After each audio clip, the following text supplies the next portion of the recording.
Where did?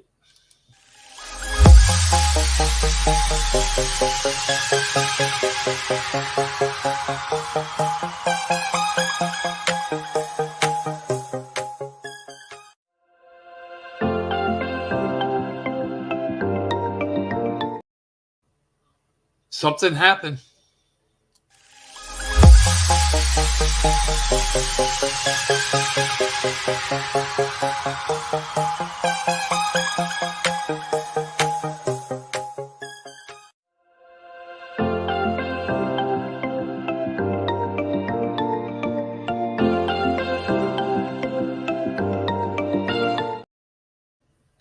I don't know what's going on. It's freezing up.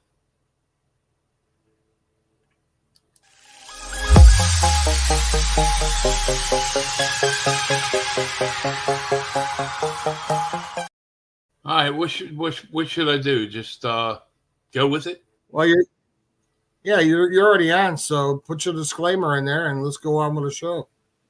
Yeah, but everything I'm pushing is freezing up or not playing when I.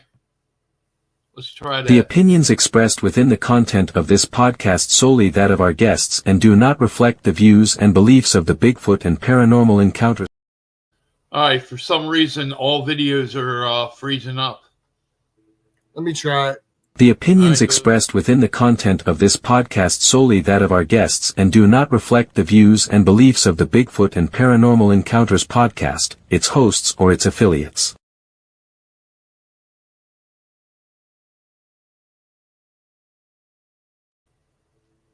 It's got to be your computer's not cleaned up. Yeah, but it did it to you. It played all the way for me. No, and not on this end. It froze up. On my end, it played. You're dragging, you're lagging. Everything's playing on this side. All right, here's what we're gonna do. All right, just bring him in. Bring him in. He's here already. Bring him in. Technical difficulty. Okay, so here's what we're gonna do. We're gonna go ahead and we'll bring our guest in. Harry, how are you, sir? Good. Trying to figure out the camera settings. I couldn't set it to 16.9. Okay. We're having some technical difficulties. I think it's on my end. My intro wouldn't play, and then I played a disclaimer, and that froze up as well. So hopefully we won't have that issue. Now, I let Randy... he has control too. He said it played on his end, but when he played it, it froze up. So, all right, let's. It didn't freeze up on my end. It played all the way through. I understand that, but on my end, I couldn't tell anything because it was just a frozen screen. Even when you played it. All right, you're freezing up now. I'm freezing up now. Yeah, your camera's freezing up. Okay. All right. Let me just flip this. All right. So Harry, I apologize. I don't know what the issues are, but go ahead and tell us about yourself. Well, basically, I'm 42 years old. I grew up in Brockton, which is north of Bridgewater, right here in the Bridgewater Triangle. And I've always had an interest in, the paranormal ever since I was a kid. And there's a unique story behind why I started to investigate the Bridgewater Triangle region. Okay. So the Bridgewater Triangle's where at? Exactly where is that? It's in southeast Massachusetts. It's a 200-mile region with all kinds of paranormal activity with everything under the sun. Okay. So it's like go ahead. So it's like the Alaskan Triangle. Just certain parts of Massachusetts is under haunting. I mean, is it ghosts? Is it witches? Is it Bigfoot? Is it the Mothman? I mean, what's We the have- paranormal there in that triangle? We have Thunderbird sightings in a unique spot called the Hockomock Swamp, which meant place where spirits dwell. It was a native burial ground. People have seen Bigfoots, giant snakes the size of stovepipes. In the southeast corner, we have Freetown State Forest with all kinds of cult paraphernalia that's been seen out there. All kinds of satanic rituals have gone out there. We have ghostly encounters and UFO sightings. And we did have a sighting of the big black demonic dog in Abington in the late 1970s. There's a girl. Go ahead. There's a girl named Mandy that lives in Massachusetts. You can see her on Facebook. She's got the scariest things caught on a camera or a trail cam. And she's got like this tall, lanky, white demon thing with a long arm sitting on the top of her house trying to get in her window. I'll have to check. She's got a little bit of woods behind her, and she's got neighbors, but at night you'll see shadow people stuff around her shed. Her whole house is cameraed, and her kids are scared to death to go outside. I watch her videos, and they made her take down a lot of the stuff she had, because when you're watching this video of this white, creepy looking, looks like a skeleton with white skin on it and a monster face sitting on her rooftop on the second floor trying to get in her child's room, they made her take that down. And then she had a Bigfoot sighting that they made her take down, because now they plan on giving her help, because the police department said, no, we can't help you. But she's scared for her life. You'll hear things saying, come outside, or let me in, or whistling to her. So I don't know if she's in that triangle or not, but there's some really scary shit happening in that woman's house. Sounds it, yeah. I don't know if you've ever seen her videos, but her name No, is I'm gonna have to Mandy. check her out. If you want to do some paranormal investigation, she's looking for someone to help her out. She wants to know why these shadow people and this, I don't know what they call that thing, that big white thing with the lanky arms, it mimics your voice, but she's asking people to help her and live there, and no one wants to help this woman. And she's got it all documented on trail cams. What's the name of her Facebook page? I don't know. I can't find her Facebook page. If you look under YouTube, it's Scary Things Caught on Trail Cam, and her name is Mandy. Okay. She's got like 15 videos out there. If you watch one, you'll catch the rest of them. All right. Dave, how's your sound working? How's what? All right, your sound's working now. Yeah. I think it's just mainly videos. So, Harry, let me ask you. Tell us about your Thunderbird sighting. When was it, and what did you see? This happened when I was 14 years old back in 1996. Me and a childhood friend of mine named Troy, we used to bike ride around Brockton, throughout the west side of Brockton, which is inside the triangle. But one particular place where we loved to ride our bikes was down the old quad trails behind Brockton High School. They're filled in now, but back in the day, we used to ride our bikes up and down the quad trails. And one day we got off our bikes, we started talking. I'm not really sure why. And I noticed Troy had looked up in the sky, and he goes, oh shit. And he runs and hides into the tall grass. So I'm thinking, what is it that he sees? As I turned around, it sounded like a car driving on all four flat tires. The wind started to pick up, the brush, the tree branches, they were blowing like crazy. As I completely turned around, I seen this big, giant bird, probably about 3 stories up, heading towards me from Belmont Street area in Brockton. And each wingspan was probably larger than a 78 Lincoln Town Car. This bird was massive. Now, when I say massive, I mean huge. And it was flying towards me. And the only thing I thought was, oh God, I hope he doesn't think I'm a worm and, scoop me up and carry me on his way. Because this bird was big enough to do that. It looked old. It had missing fur. It had patches. It looked like brown, worn out suede. It had cobwebs and knotted up fur. It had like cobwebs caught in it and twigs caught in it. So you can tell this bird was crashing through the trees. Mhm. And it flew over me. And as it flew over me, the fur that it had, it went everywhere. Picture like a cattail in the marsh when you open up all the stuffing that goes everywhere. That's the fur went everywhere, and it flew over us going south towards the Hockomock Swamp. Now, at age 14, I never heard of the Bridgewater Triangle. I never even knew what the Hockomock Swamp was. My friend Troy, he came out of hiding, and he's like, Harry, did you see the size of that bird? And I said, yeah, and I'm trying to be the calm, cool, collective one. So I'm just like, yeah, I knew it wasn't going to bother us. Now, as a kid, we were thinking, just it was a rare species, maybe a large condor that we just never studied before in school. So, I did go home and I told my mother about it, and she thought because, I'm a small child that any bird would look huge in the sky. So we kind of brushed it off. We forgot about it for many years. Many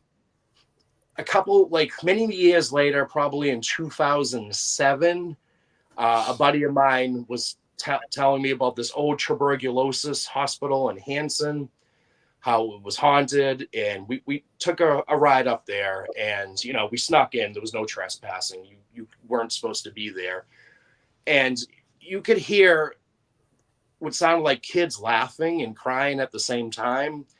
And as we walked around the building, we went up towards the main entrance, and my buddy, who was one of the investigators actually in this group, he points and he goes, "What the hell is that?"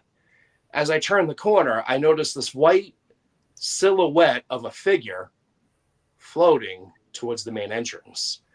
So of course, we were like 25 years old. We were like, "Oh my God, it's a ghost." And we ran, but I don't think we were scared. I think we were just excited that we actually saw a ghost for the first time. We actually ran back to the car to debrief about it. And for many years, that was the go-to place on a Friday night when we were bored.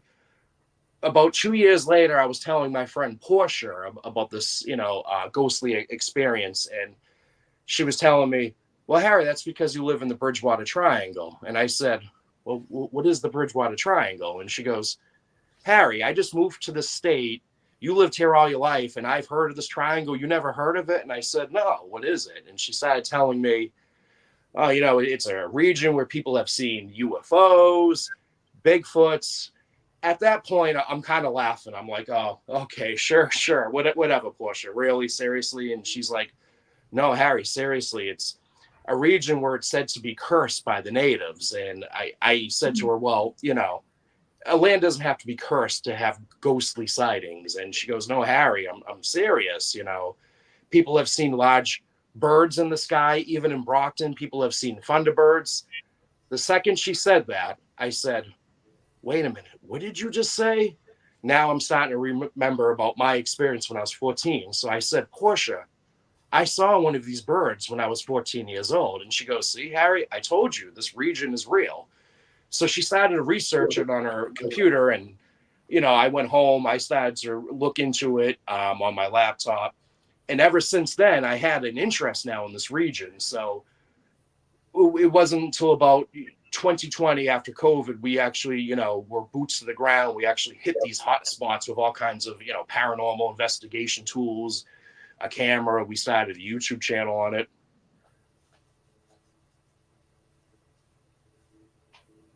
Did we just lose his sound? No, he's Harry. You there? Harry? Yeah, I'm here. Oh, okay. I thought we We're lost good, your we're sound. good. Okay, because I was still seeing his mouth move, but I wasn't hearing anything. So, well, it looks like we're going to have a night full of technical difficulties. Gotta get Bob out of the house. Huh? Yeah, Bobby. Yeah. Gotta get Bob out of the house.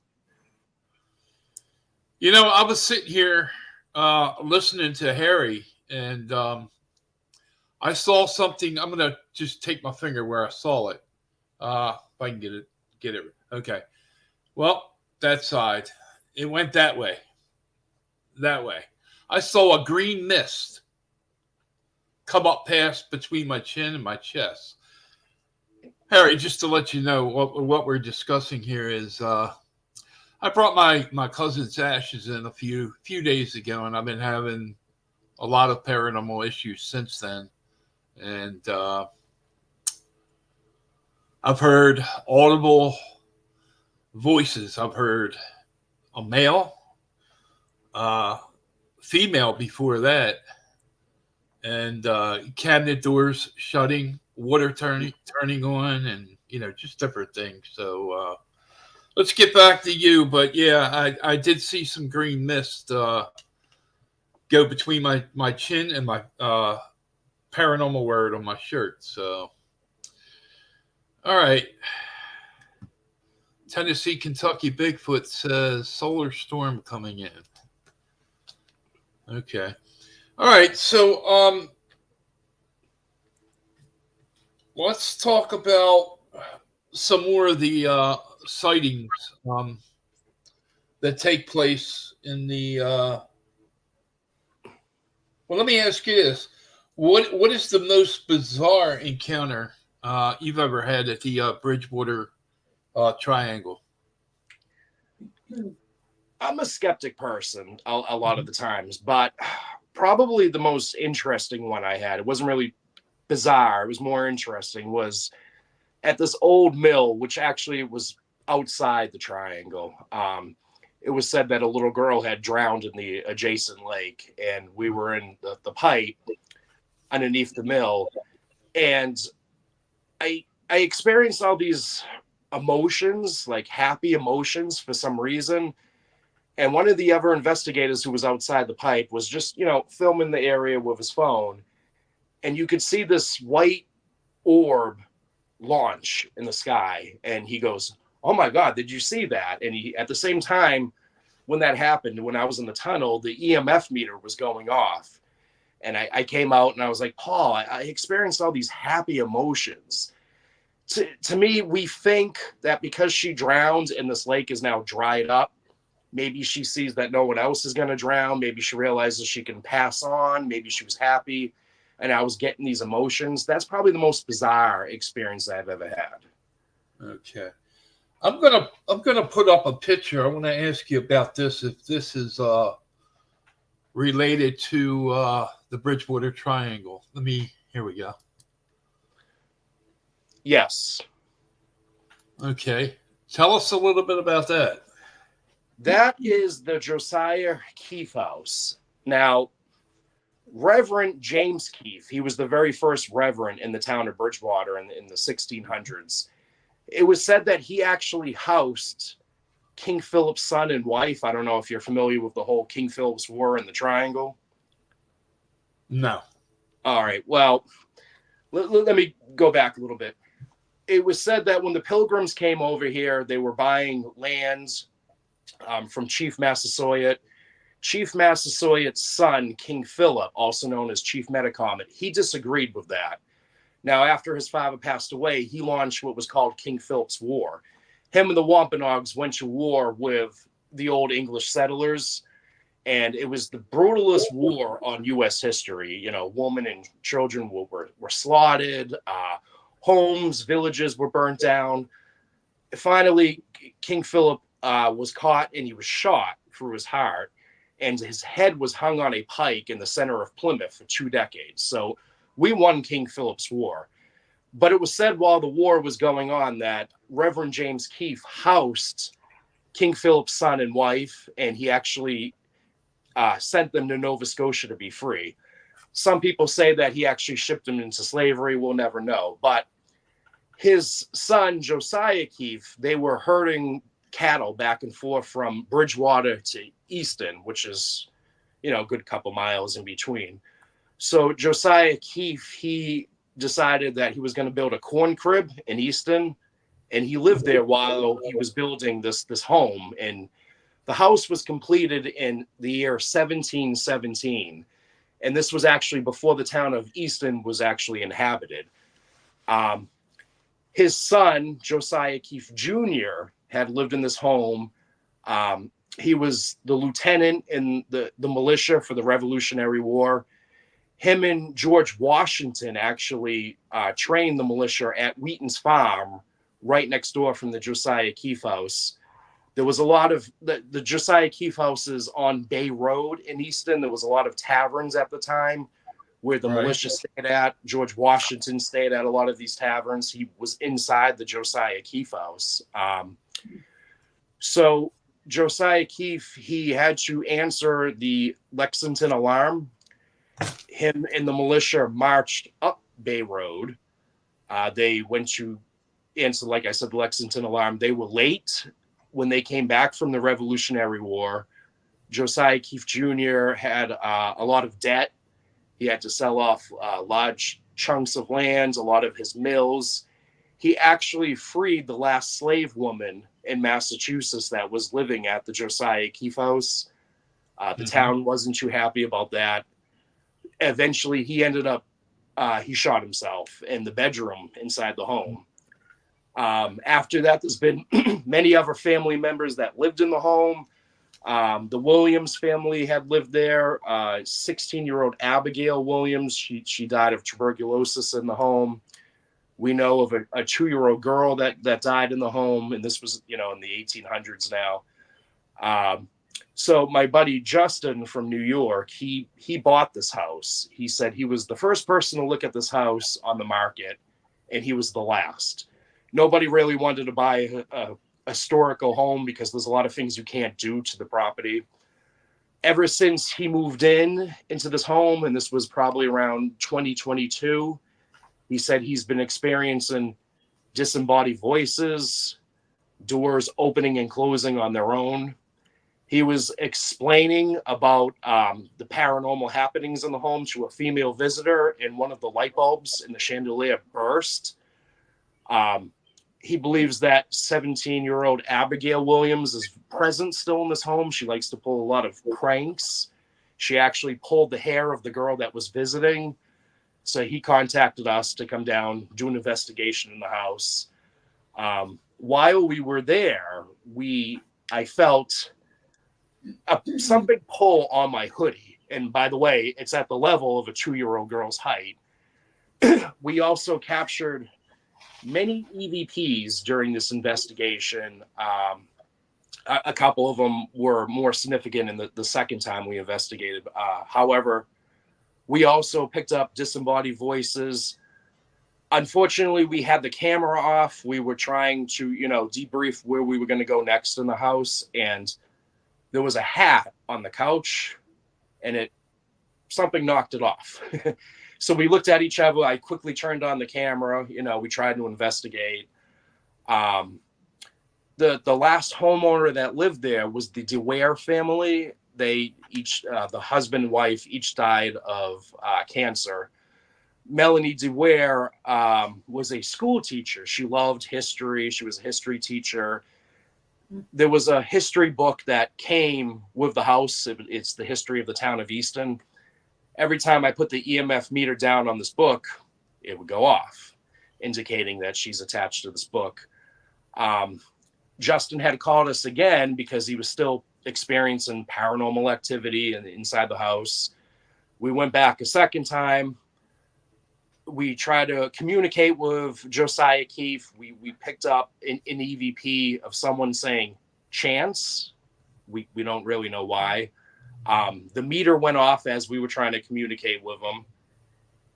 We asked if they could knock the hat off the couch again and pull a prank, and we picked up an EVP of someone saying funny.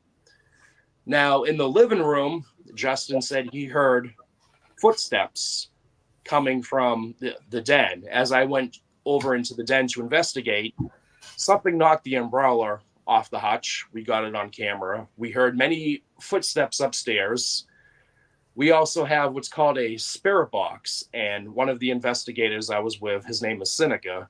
Seneca was saying, and who am I speaking with? And a voice came through on the spirit box that said Josiah, which is such a unique, old-fashioned name that you don't really hear anymore. And that came out. We actually just got done filming a documentary. We stayed at this house, the Josiah Keefe house, that will be featured in this new documentary.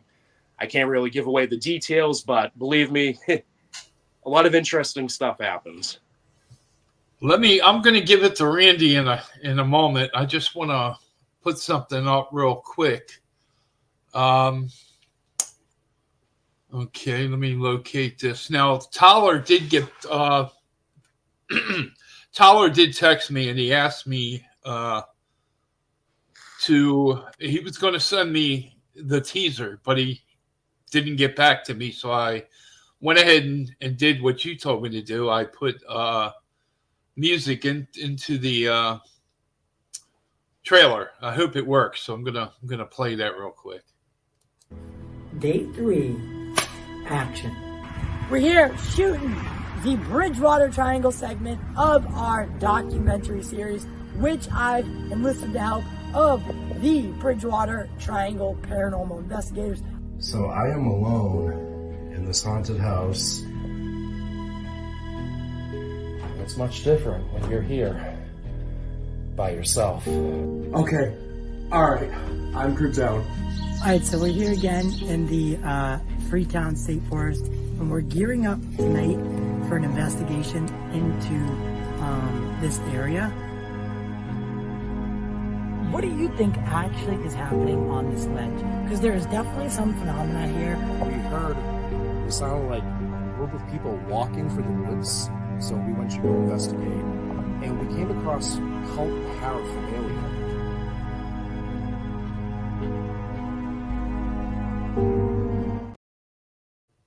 Okay, it did freeze up a little bit on my end, but I'm sure it played well on. Yep. Played well. Played fine over here. Okay, yeah, that's all right. It looks like the technical difficulties are on my end. Maybe it is, Bobby. Maybe it's not. Who knows? But I'm going to take a quick break. I'm going to give it to you, Randy. I got to take care of something, and I'm just going to drop off for a moment. Go ahead and. All right. Well, go ahead. I have a question for you, and I've always wanted to ask everybody, and I always forget to ask this question. But when you go do these paranormal investigations, if people have these ghosts in their house or demons in their house, you guys say, okay, yeah, you got this in there, but don't these people want to get rid of it? Why don't you guys try to get rid of it during your investigation? There's a big difference between what you see on YouTube versus what we do off camera. A lot of the stuff on YouTube is just entertainment. At the same time, we are out there to find the truth, but a lot of it's entertainment. A real paranormal investigator will go into these locations, will find out the history of the house, maybe who passed away in the house, and that's really it. It's kind of boring. A lot of times though, people want a YouTube video, so we'll do whatever the person asks us to do. We'll go in there with even props like REM pods, laser grids, laser scopes, even though a lot of them can be misleading. It's whatever how they want us to conduct the investigation. Unfortunately, there's really no way, especially if it's something residual, it kind of has to play its course. If it's something intelligent, then if they really wanted to leave their home, they would probably have to, contact like a priest. But usually people just have us come down and, they want us to film an investigation for YouTube, which again is entertainment. You'll see at the end of a lot of my videos, I might say, well, X, Y, and Z is happening because of, X, Y, and Z, this is the reason why this area is having paranormal activity. This is why, this is who is, haunting the place. That doesn't mean it's written in stone. Well, I have a friend who's a friend of Dave's also. She's got her own podcast show coming up on Monday, Wednesday night, Tracy Jones. Now, she's a white witch. She's a paranormal white witch, and she says, it's easy enough to get rid of these spirits if you want them out of your house. But it seems to me like if you're going to do an investigation on a house, okay, yeah, you got this guy. He's 100 years old. He's haunting this house. There's murders in this house. These people, if they don't like it during that investigation, why don't you guys film getting rid of it so it cleans out the house? To me, I think that'd be good YouTube or TV or whatever, because, okay, yeah, we found the ghost. Here it is. You want it or not, and then show you guys getting rid of it, because it's not that hard from what I understand for Tracy, someone who's a paranormal white witch or stuff like that can release the spirits. I mean, do these people do this so, hey, look, I got a ghost in my house? Or it's like, hey, yeah, there's a ghost in my house and, I want my 5 minutes of fame on TV. I mean, why not get rid of the problem? If you're that enthused about saying, hey, is there a ghost in my house? Well, you already know there's a ghost in your house because shit's going on. So Let's find out who it is. And at the same time, let's get rid of it. Now, I think it'd be cool, paranormal investigator. Yep, this guy's here, this girl's here, this is here. Bang. Shoot that show tonight. Show it's in there. Have the woman or man come in there and get rid of the ghost. Then go back in and say, okay, are you still here? To me, that would be cool TV. That would be like the part 2. We filmed it. It was here. Now we're going to get rid of it. Is it still here? You do the investigation again. And let's see if these, can be thrown out, or if it's staying, or if there's more than one demon that you thought you had or didn't speak at that time. Maybe this little girl's hiding out and, you didn't get her in the thing, or, to me, that would be good paranormal investigation. I'm not telling anybody how to do the shows. I'm just saying this is what I would like to see. Because I'll see shows where that's all they do is get rid of them. And I see shows that prove, hey, they're here. Okay, well, why not do both at one time? Which would be my thing is I'd rather watch that than I would to see this, just people getting rid of the ghost or doing a seance or a priest blessing in a house. Again, that's my thoughts. I'm just wondering why. If you guys know it's there, there's a reason why they want to know. 5 minutes of fame, or do they want to get rid of it? If they want to get rid of it, let's do it. Let's see it. Get it done. Your thoughts? Yeah, a lot of people they love it. They don't mind the haunting. They don't want to get rid of it. They just want answers why it's there and what their purpose is, why they can't move on. No one's really ever asked us to get rid of it. They usually just want an investigation, a YouTube video. We did have an investigation with a gentleman in Plymouth who had a haunting, who just wanted answers why the shadow was there, and it was actually a very unique story. He was contacting his roommate from Champion Rehab. It was a hospital. He was contacting his roommate on the phone to see how he was. No answer. He texted his roommate. No answer. Within an hour, he saw this black shadow running from his living room into his bedroom. Now, this gentleman does not believe in the paranormal. He never has. The next day, he contacted his roommate again on the phone. Again, no answer. He texted him, no answer. Within an hour, again, he saw another black shadow running from his kitchen into his bathroom. At that point, he thought, something is going on.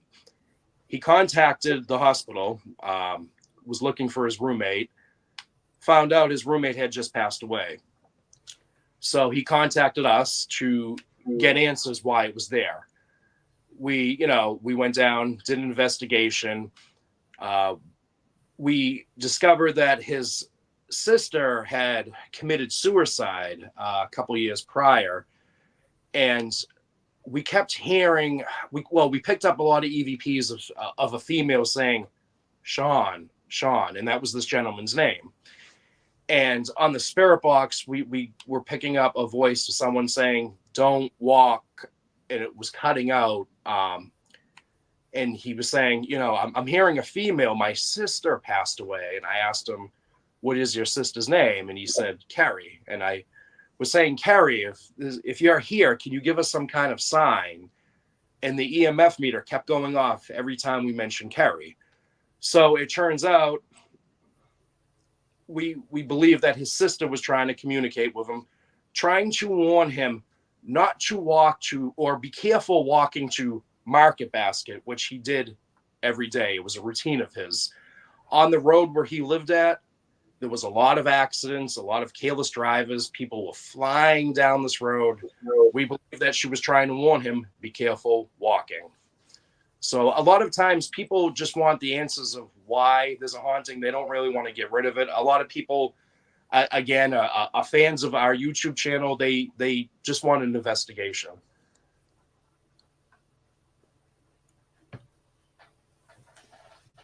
If I had someone dead who was murdered in my house, I'd want you to come and say, yeah, this is who it is, and now let's get rid of it. Yeah. I mean, I got a friend of mine who does a podcast show, Eternal Paranormal Bigfoot, stuff like that, Sean Ellis. And he's got 6 or 7 ghosts in his house. I said, why don't you get rid of him? He goes, oh, it's cool. I like him here. I'm like, really? He goes, yeah. I tell him, you leave me alone, I'll leave you alone. And I said, well, it sounds like you're running a bed and breakfast for ghosts. Because every now and then he had started with 4, now he's got 5, now he's up to 7. I said, before you know it, you're gonna have the Brady Bunch of ghosts living in your house. And he goes, they really don't, they don't really bother me.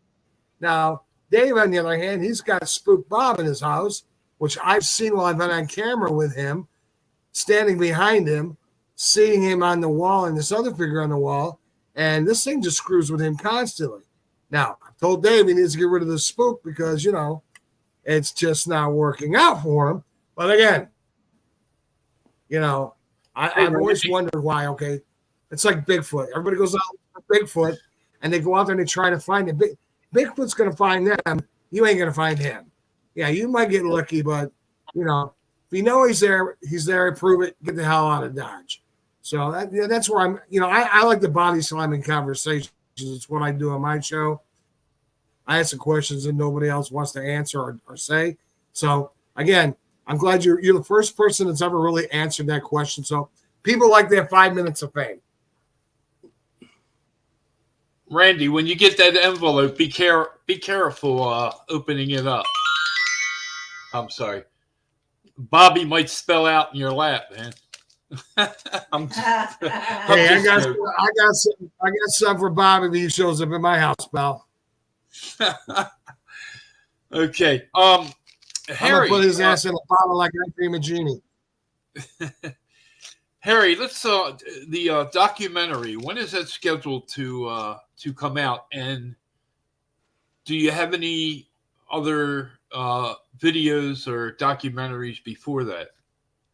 That is scheduled to come out sometime this October. You will be able to catch it on YouTube under Total Disclosure Productions. Right now, it's a working title, Paranormal New England. We are shooting to have it put on Tubi. But right now, again, that's just a working title. I was co-directing that. I previously did a documentary that was straight to YouTube called Inside the Bridgewater Triangle. There was a documentary before that, a 2013 documentary called The Bridgewater Triangle. Actually, it's the logo that's behind Dave. That documentary was mainly, this is the Bridgewater Triangle. This is what goes on. That was it. Some people loved it. Some people hated it. A lot of people wanted to see investigations inside the triangle. When I did my documentary, we provided just that. We talked about the hot spots. We talked about the newer hot spots. We also provided investigation clips within these hot spots.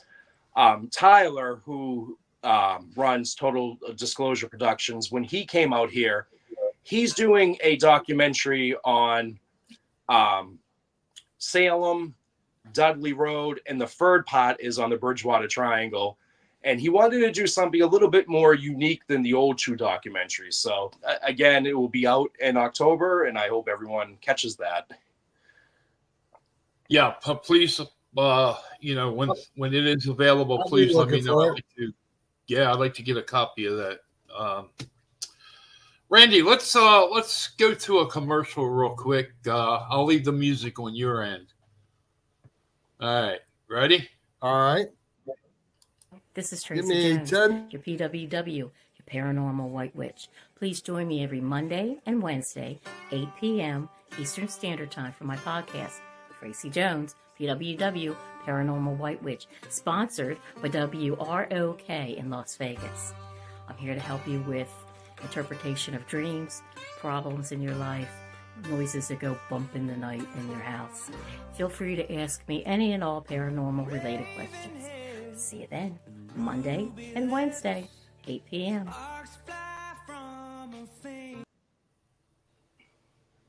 Miss Tracy Jones, she's a paranormal white witch. You guys got some spooks or ghosts or demons you want to get rid of, call her. She'll straighten you right out. Good friend of mine, good friend of Dave's. Go ahead. You just froze up.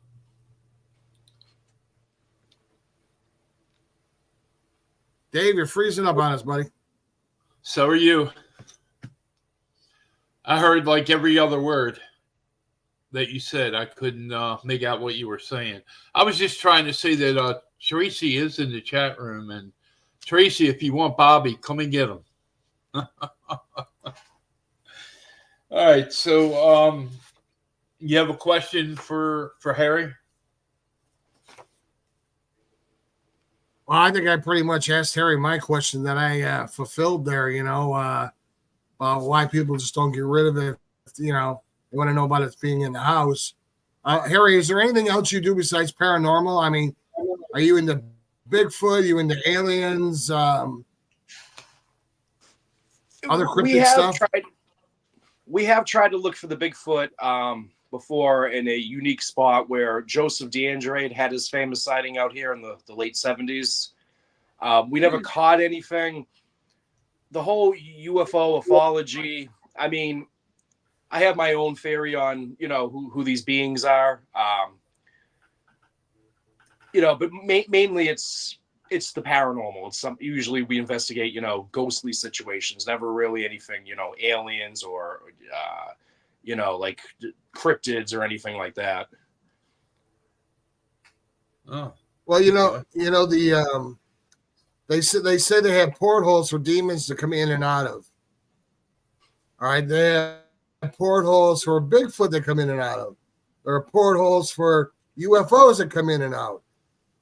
So portholes are being used pretty much for everything. So that's why I'm asking, Tracy's always saying, portholes are the way things get in and out of our lives, so that's why I'm asking you guys do, Bigfoot uses portholes. I've seen UFOs on TV through Skinwalker Ranch fly their ship through, out of the sky and go into a porthole, and disappear. So portholes are basically everything that we can't explain.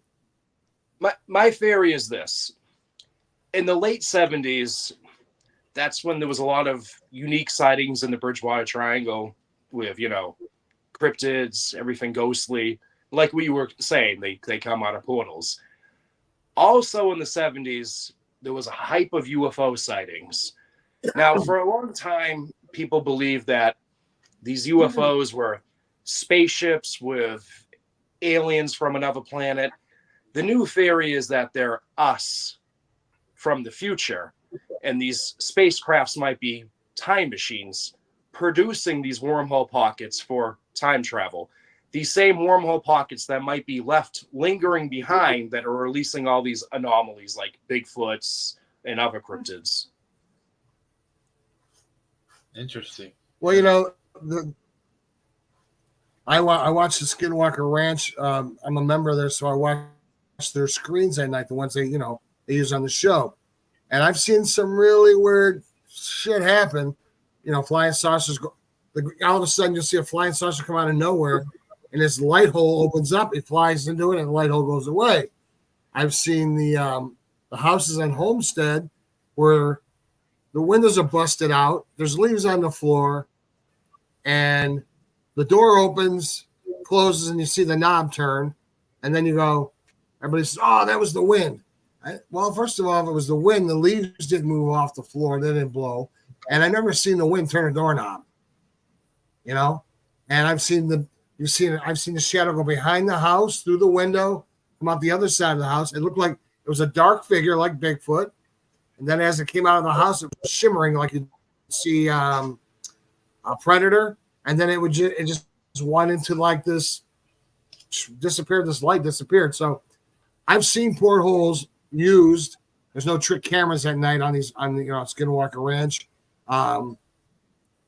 People have seen these portholes. Like I said, I've seen quite a few of them now. But if the demons are using the portholes, are they really demons? Are they aliens? Are they using the same porthole? Or again, the porthole theory kind of throws me. It must be. I keep hearing all these noises.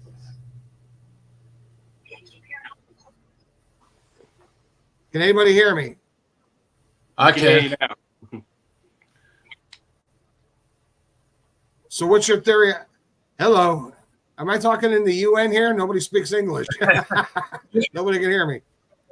Also, I just wanted to throw this in there. It sounds, I just said something to my wife. I think we're having a windstorm or something.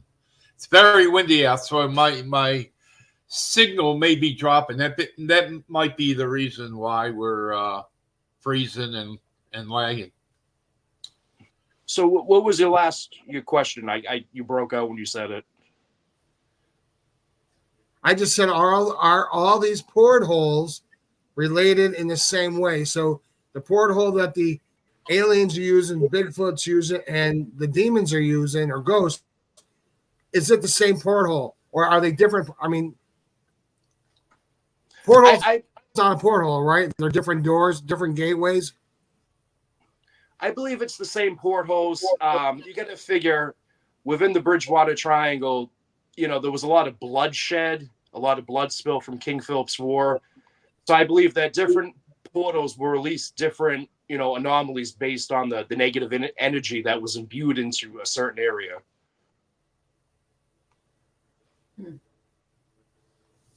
All right, so like where that water, you said that little girl drowned in the water, is she there all the time? I mean, can you see her during the daytime? Can you see her at nighttime? Is she portholing in and out?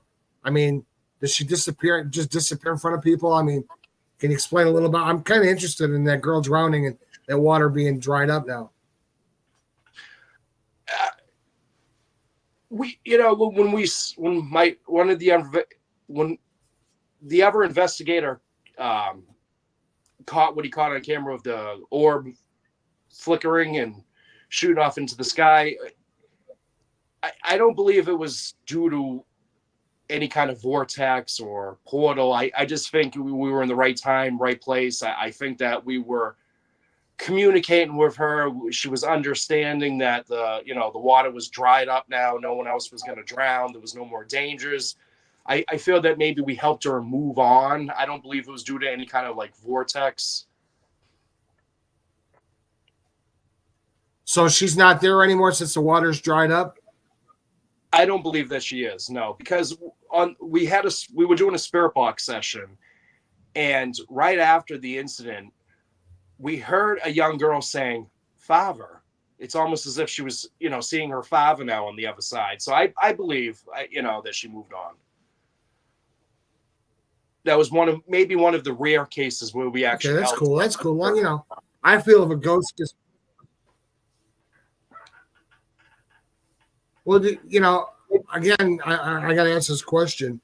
If their spirit is still here, don't these people think that maybe these ghosts or spirits want to go home? They want to go to where they're supposed to be, either heaven or hell, or whatever their belief is they go to. Because I think if your spirit's stuck on earth, some people call this the gateway to hell, and other people say, well, no, the hell is underground. Well, what's underground? But what I've always understood, a spirit is someone that hasn't fulfilled their journey yet. Well, there's a difference between spirits and ghosts. Spirits are beings that have passed on to whatever plane that you believe, we pass on to after death. They come over here to maybe check up on a loved one. Ghosts are entities that are trapped here. They believe that, they're either not dead or they have unfinished business. So a lot of times we try to communicate with them and ask them, is there anything we could do to help you move on? But unfortunately, usually the communication is very little. It's not there. A lot of times too, on the spirit box, we can't even hear what's being said until we go home, and we run it through the computer, amplify the sound. Now, is that because it's too low of a frequency, or is it because they don't want you to hear it at that time, or you're not hearing it because it doesn't want you to hear it at that time? You know what I'm saying? Are they scared? You know what I'm saying? Are these ghosts or spirits, whatever? Are they scared? Unfortunately, we don't know, because a lot of times we don't know who we're talking to. It could be anyone on the spirit box. So it's kind of hard to communicate with that certain entity that may be haunting that area. A lot of times you'll hear many different voices coming through on that. My buddy Sean Ellis, I don't have his thing right here with me now, but I should have loaded it, but I didn't think about it. They were doing this paranormal research, and they're standing there with a box, and all of a sudden the box says, I think it said Sean or something like that. Sean, what are you doing, or something like that, and it freaked the shit out of him. And then he says they got a ghost that kept telling this one guy, "I really like you. I really like you. You're cute," So they know these people's names. They hear the names are being talked. So they're there when you don't even know they're there. I mean, they're talking when you guys don't even have your machinery on.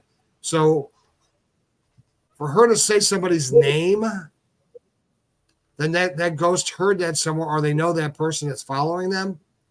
Would you say that, or? Yes, a lot of times it is an intelligent haunting that you're dealing with. They are aware that you are there, trying to make communication. A lot of times they don't have enough energy maybe to give you a sign or a pull on your shirt or make an object, move, fall over. Now spirits or ghosts, whatever you want to call them, have this energy, and they pull on your shirt. I was at my aunt's house one day, and she died. And she was always taking pictures of dead people and stuff like that. Really freaky woman, but I felt someone tugging on the bottom of my shirt. My wife and I were staying at this friend's cabin, and something kept grabbing her behind the leg. And she's like, "Stop it!" I'm like, "I'm not touching you." She goes, "Something's here grabbing me." Well, it would identify itself, but how do they get that energy to touch you? You know the question. How do they get that energy? Are they got special powers, or where are they getting this energy to tug on you where other ghosts can't touch you? That's the magic question. Unfortunately, we don't have the answers yet at this time. I don't think any investigator really does. You got to take in consideration, it all depends too on different phases of the moon or different seasons. Sometimes there's more static electricity in the air during the winter, that will help, feed off, that will help give them energy to feed off of. We actually built a device.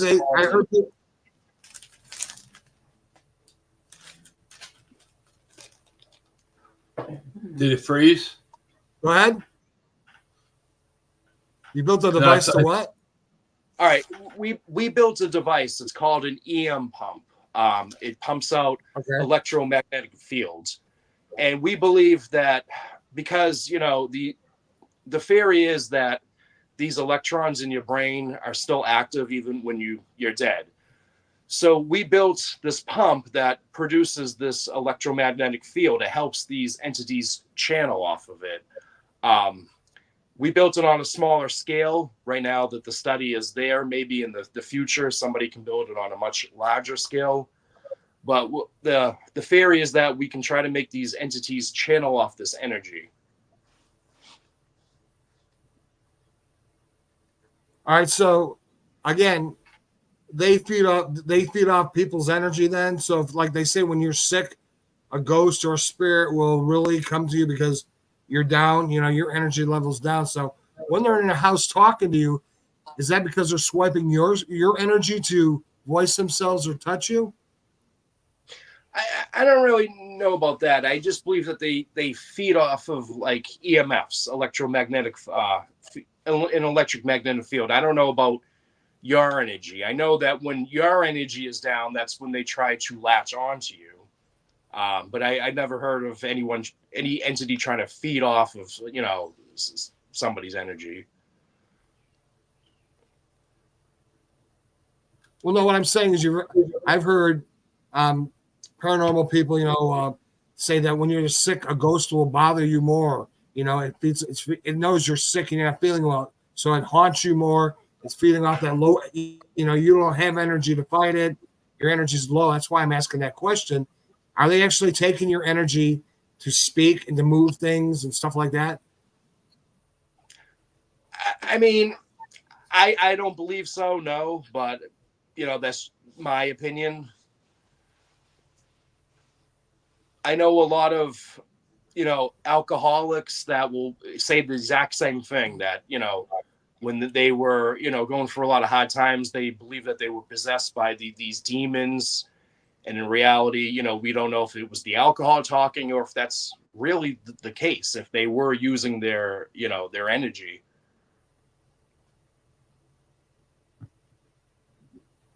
Okay, well, that's it. I've always wondered about that. Like I said, I ask these questions because I know I want to know. I'm sure other people out there want to know. Tracy's in the room, so she can't answer that question at this time. She's in the room, but she can't talk. But I will ask her about that, and I've always wondered about it. And Dave, your turn. What do you got to ask Mr. Harry there? Geez. I did want to ask you about are there Bridgewater Triangle shirts available? No, unfortunately. It costs a lot of money just to make one shirt, and the company that I use only will do it by the bundle. But it's a lot of money. So right now we only have 4 floating around. Okay. But actually, I do know a guy that is selling a Bridgewater Triangle shirt, not this one particularly. His name is Joseph DeAndre, who had the famous Bigfoot sighting. So if anybody wants a T-shirt that was made by him, I can get you a copy of it. Actually, the shirt, I think, was in the trailer that you showed. Okay, I'll send you a text, and yeah, I am interested.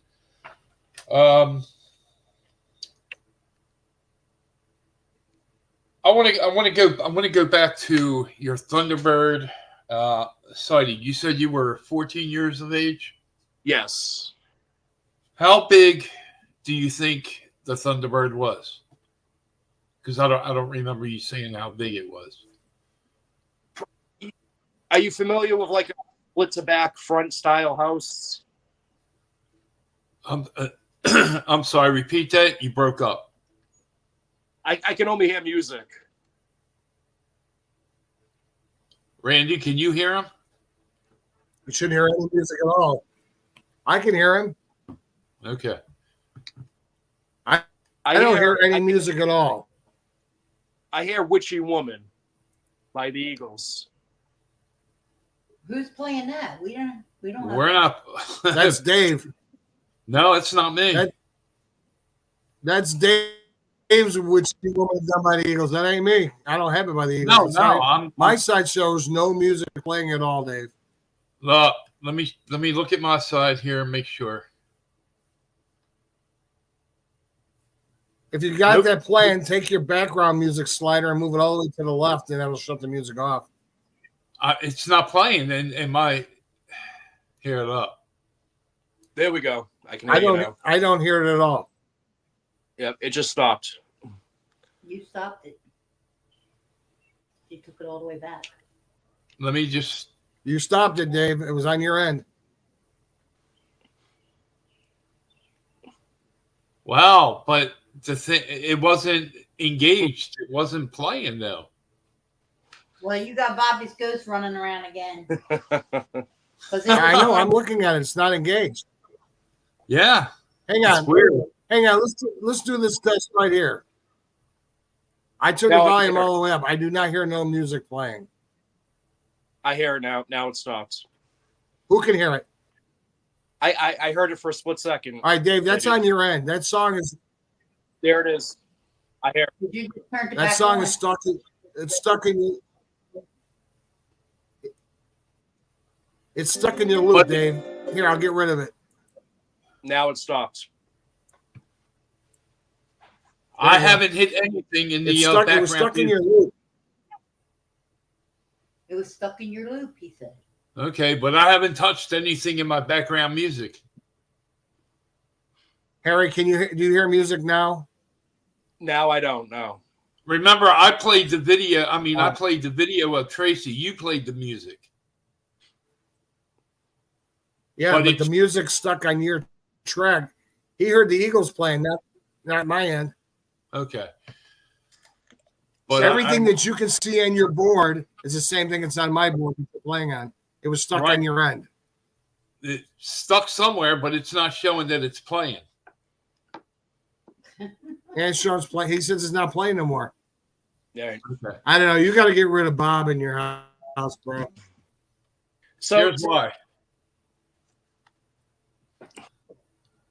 So Yeah. to answer your question, the bird, are you familiar with a split to back style house, split to back front?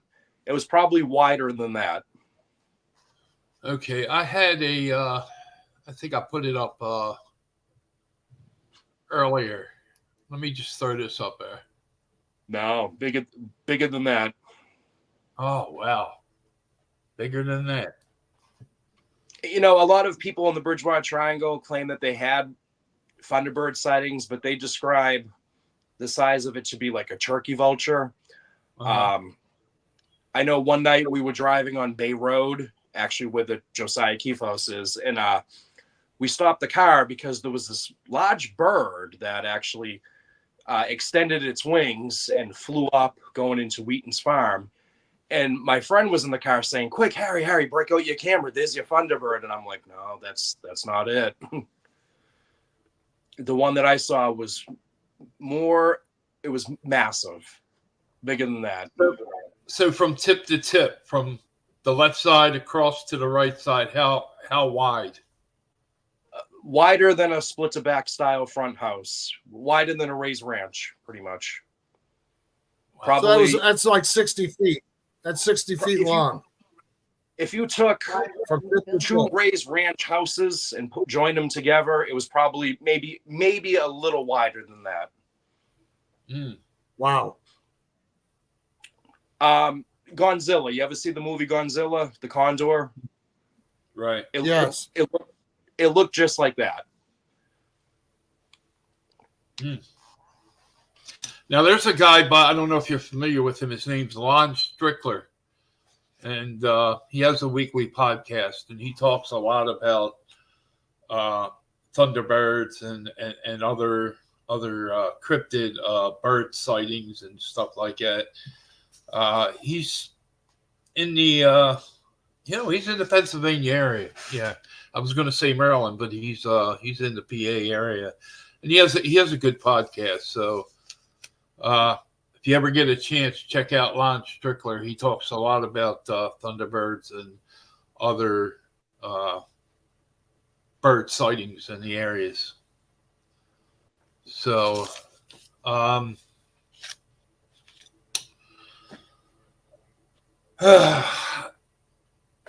stuck.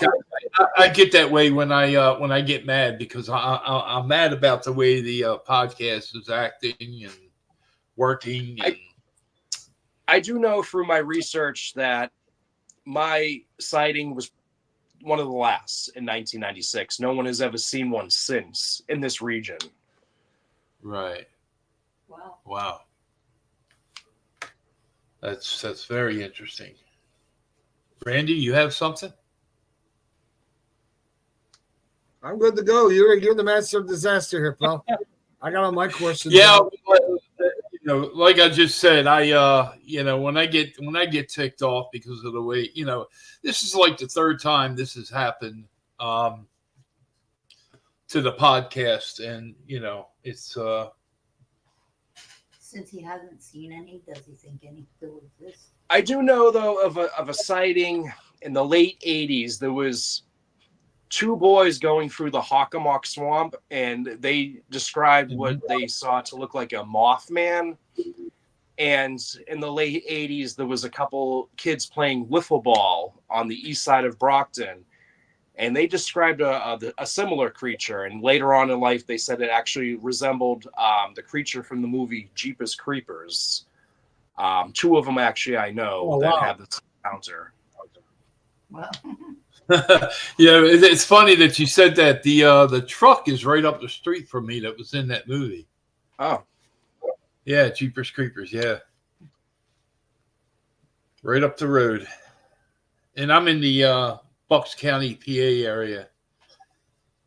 I'm like probably 5-6 hours from Pittsburgh. So,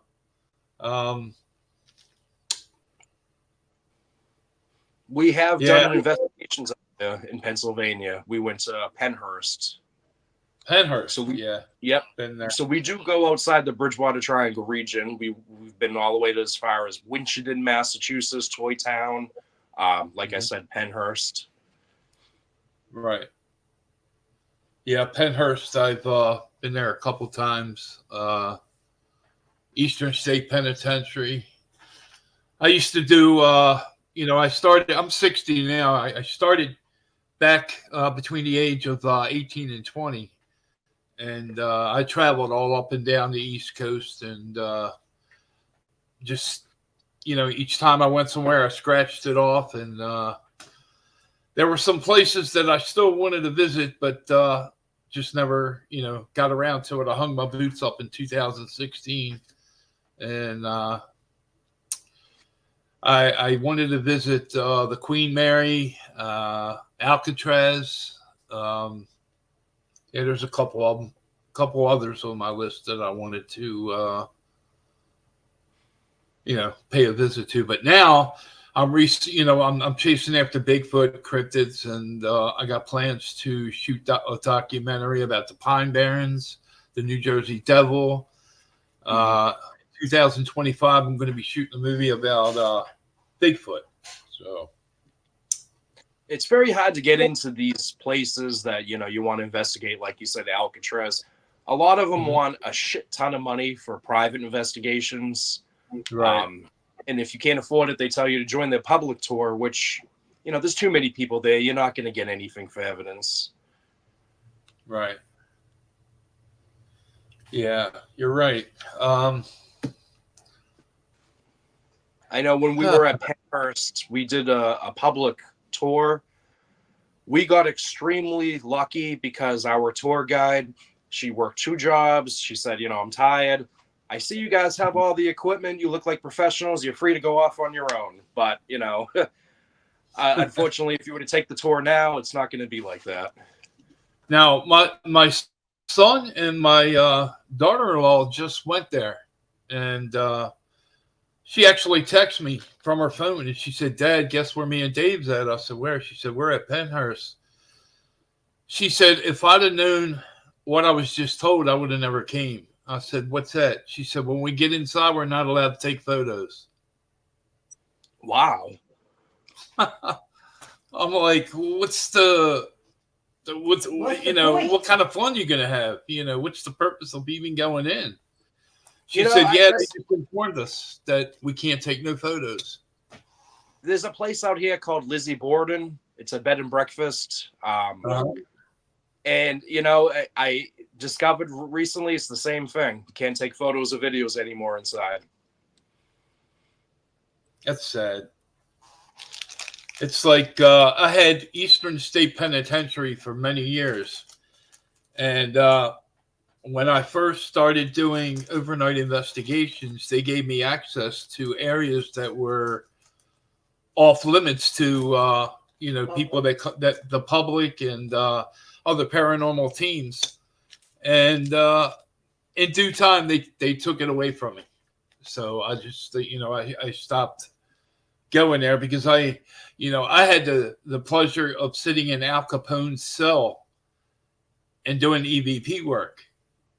And not very many people, had that privilege to be able to do that. So, that's something I just let go. So They even have it roped off so you can't get close to it. Yeah, and a lot of these places, they want an additional $800 each person if you're a content creator. It's ridiculous. Yeah, really is. All right, Randy, you got to have a question, man, until I can think of. I apologize. I get that way when when the podcast is running like crap. But it seems to be okay right now, and I don't hear the wind that much anymore. But I can look through my kitchen, and I can still see trees blowing really, really hard. So that may have been the reason, but I'm not totally sure. Could have been Randy's buddy Bobby. Well, Randy, what hey, you got? buddy, here. You know what we should do? We should take us a short intermission here for a commercial break to talk about our good friend Tracy Jones. This is Tracy Jones, your PWW, your Paranormal White Witch. Please join me every Monday and Wednesday, 8 p.m. Eastern Standard Time for my podcast, Tracy Jones, PWW, Paranormal White Witch, sponsored by WROK in Las Vegas. I'm here to help you with interpretation of dreams, problems in your life, noises that go bump in the night in your house. Feel free to ask me any and all paranormal related questions. See you then, Monday and Wednesday, 8 p.m. Tracy Jones, WROK FM, is her proud sponsor every Monday and Wednesday night on the YouTube channel. You can go to Body Slamming Conversations to see Miss Tracy. You can also see her on her own show, Tracy Jones, PWW, Paranormal White Witch, 8 p.m. Eastern Time every Monday and Wednesday night. Back to you, Dave. All right, it looks like we have three. Let's see, we have Tracy, we have Linda, and we have. Let's see if Tennessee, Kentucky, Bigfoot is still in the room. Let me just make sure I'm not missing. Let me look up here. Yeah, it's three. So, Randy, yes, why don't sir. you talk a little bit about the giveaway that's taking place tonight, and then I'll talk about the second part. Anybody like to be in the giveaway tonight? We are going to give away. If you have to go in, you have to write hashtag Bigfoot in the comment section. Dave will be giving away some of his Bigfoot tokens that he has from his show. And if you register tonight under Bigfoot, hashtag Bigfoot, I will be giving away from WROK Radio right here live in Las Vegas, FM Internet. We'll give away 1 free hour of podcast time. So you can do your own show for 1 hour, sponsored by WROK FM Las Vegas. And so all you got to do is type in hashtag Bigfoot. Mr. Tennessee Bigfoot, he's in the room right now. He just wrote in hashtag Bigfoot. Linda, anybody else that's out there, it'll be done just before the end of the show. We will show you this that you'll be able to see. Screen should pop up if we add it to the stage. We'll hit the little button right there, and it will start scattering through, and it will show who is the winner of tonight's giveaway.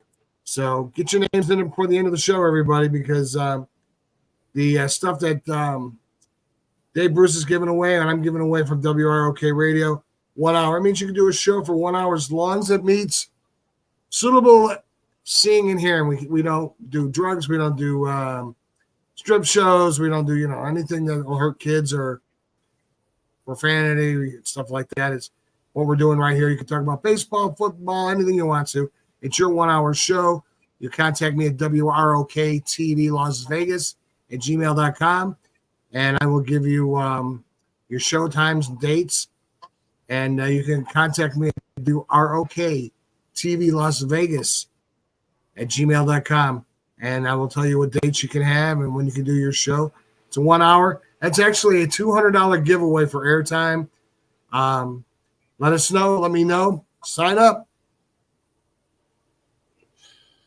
All right. Also tonight, I'm going to be giving away this little guy here. It's a keychain, Bigfoot, and I'm also going to include. Let me get everything. Might not show it.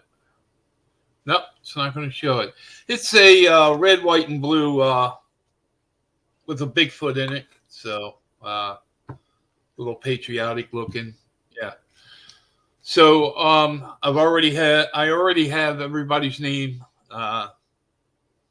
in the drop, and I'll pick a winner at the end of the show. So let's get back to Harry, and let me just. Okay, that was just Tennessee, Kentucky, Bigfoot. If you have any questions for our guests, please put your question in, and whether it's for Harry, myself, or my co-host Randy, we'll be more than happy to answer your question. All right, go ahead, Randy. Well, I just want to say Tennessee, he almost won last week. It was between him and Tracy Jones, and we need to get some people in there because otherwise, Kentucky, you ain't got no competition tonight. You'll have that 3 hour. So come on, everybody, join in. Put in that hashtag Bigfoot. Listen to a little competition here, you guys. It's like a lottery.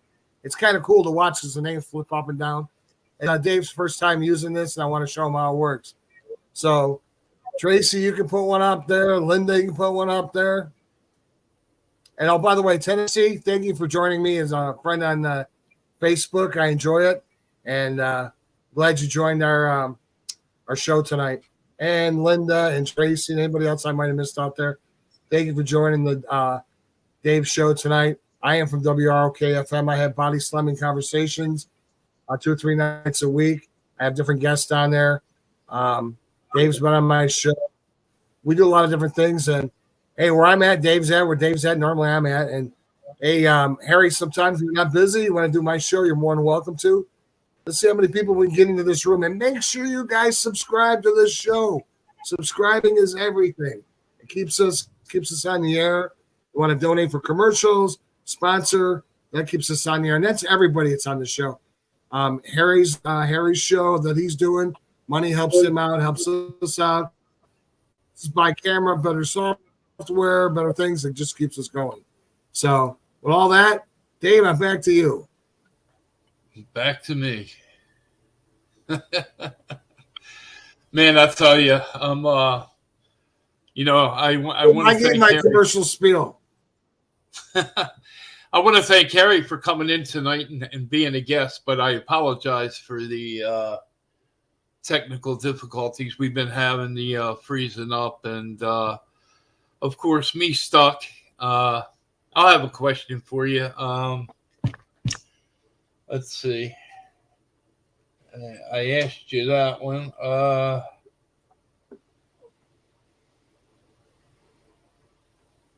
just heard a female.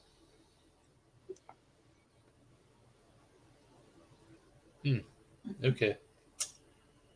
Sure. Well, let's put it this way. Harry, what new investigations you got going on right now that you want to talk about that people can see on your TV, on your podcast? What's your newest thing that, is it something up on YouTube besides the show that you're doing? What else do you have in the works? Well, right now we're concentrating on just like these hot spots within inside the triangle. A lot of times I do like to talk about like what goes on in the triangle. You'll see like a lot of like, podcasts. The newest projects we're working on is the woods in Rockland. A lot of people have seen the lady in black out there in the 70s, and they reported her to be possibly a witch, considering how these reports go back as far as the 60s, and she's never aged. So we are going to be checking out those woods out there. Also, we want to check out the Bridgewater Stanley Ironworks. It was an old ironworks, and we were there I want to say last year, we weren't really doing an investigation. We were just checking the area out. And one of the investigators took a snapshot of the ironworks, and you could see this white, misty, translucent like figure floating in front of the building. Mm-hmm. So that's one of the places we want to check out. And usually we just play it by ear. Like a lot of times people will contact us saying, hey, you know, we have this house we live in that's, you know, very haunted. Can you check it out? Actually, as a matter of fact, a woman that lives in Bridgewater had asked us to investigate her house in July, so I'm staying in contact with her about that. So you guys do any other state traveling, like Kentucky, Tennessee, places like that, or just basically in that area you live in? Basically the area we live in. We have, like I said, we have been as far as Pennhurst, but that's really the only traveling we've done. Eventually, we would like to get back to Pennsylvania, do Gettysburg.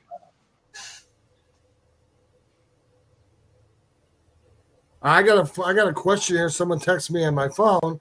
I don't know why they didn't text it on the show, but do you charge people for your investigations to tell them if they have a spirit, ghost, or demon in their house? Nope, it's completely free as long as, you know, we can make a YouTube video out of it, but we don't charge. Okay. If they wanted personal investigation, Stacy was at. Yeah, Stacy lives in Georgia. She says she has a. Let me read this to you. I may have an entity of some sort in my house. Not sure. Things go bump in the night. Things move. We've seen black shadows. We know what we have, but we know what we have. But can you tell us what it actually is? You know, as of 2010, I noticed that the majority of these reports are all black shadows. You don't really hear any more of the typical, I saw a woman in a white wedding dress or a guy with a top hat that looks like Abraham Lincoln. You always hear of black shadows. And I'm not really sure why. But if somebody was to come to me and say, you know, I saw this guy with like a tuxedo walking through my living room, disappeared, I'm going to lean towards maybe it's something residual. But if someone comes to me and says, I see black shadows, there's not a doubt in my mind that they're actually telling the truth. These black shadows, we believe, are entities with an absence of light. They haven't embraced their state of well-being yet. Unfortunately, we don't know why there's these black shadows now ever since the last decade.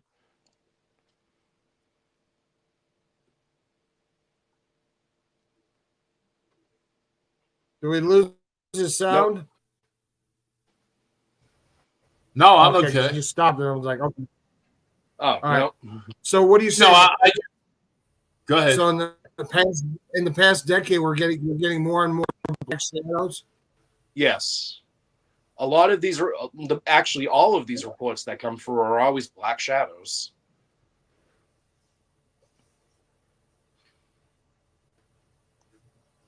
Okay. So what she wanted to know is, you guys traveling, if there's a charge that you charge for coming out. So Stacy, you're out there. I think she's watching this on my YouTube channel. That's why it's not coming across on here. But no, he doesn't charge to come out to your house, but they don't really go out of the area that they're in. So if not, I can find you somebody who will come and check that out for you. You can reach me at WROK-TV Las Vegas at gmail.com, and I might be able to help you out finding someone to either get rid of it or tell you exactly what it is. Dave. Yes, sir. You have 2,374 listeners listening onto my radio station at WROK overseas. Thank you. So your show today is worldwide. You got over 2,000 people watching your show, so don't keep fretting about what's happening here. They're saying it just fine over there. Yeah, I know. I don't have any control of getting ticked off over. I like I said, I just hate when this happens. You So, got 871 people in the UK watching. 871 people watching your show in the UK. okay. So I'm sure So people everybody don't- out there, everybody that's out there, make sure you subscribe and go check out Harry Green Jr.'s podcast. Everybody, check out his show. If you're watching my show or the show right now, live on WROK, I will see if I can get some of Harry's show. If it's all right with Harry, I would like to put some of my shows on my podcast, worldwide radio and podcast show overseas for you. If you give me the okay, I will definitely run that over for you, sir. That would be great. Yes. And for those that are listening who don't know of the Bridgewater Triangle, again, it's a 200-mile square region in a triangle shape region that's a vortex for anything paranormal. It was actually coined the term the Bridgewater Triangle by a cryptozoologist named Lauren Coleman in the early 80s when he started coming out here to investigate all these cryptid sightings. He actually just marked out the triangle on a road map, he said. He even admitted at the time it wasn't a perfect triangle. And a lot of investigators have noticed that the triangle probably is much larger than what he marked it out to be. I've noticed that this triangle goes all the way to Salem, Massachusetts with the witch trials, all the way down to Rhode Island, and then in the southeast corner, all the way to Cape Cod. There's a lot of hauntings actually down at the Cape.